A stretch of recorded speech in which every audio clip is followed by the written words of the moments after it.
kilala po ako bilang isang Diwata Pares.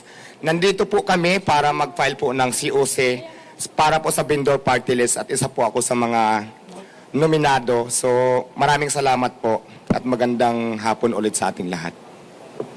So ayan, ang vendor party list po ay ito po ay samahan ng bawat maninindang Pilipino na alam ko po na marami ng party list pero ang vendors po kasi wala pa po talagang nagre-represent para po magkaroon ng boses ang bawat maninindang Pilipino. Kaya po nandito kami ngayon para tumayo bilang isang boses ng bawat maninindang Pilipino.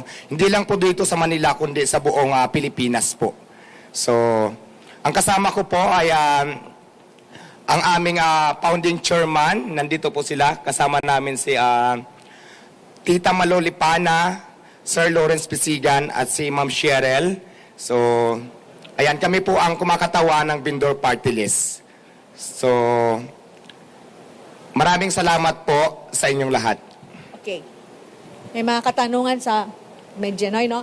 Sige po. Magtatanong? Question please. Dwight Plapler.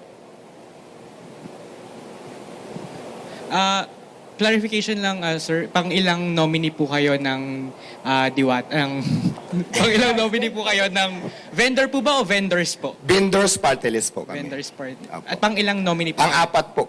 Bali pang-apat po ako. Pang-apat.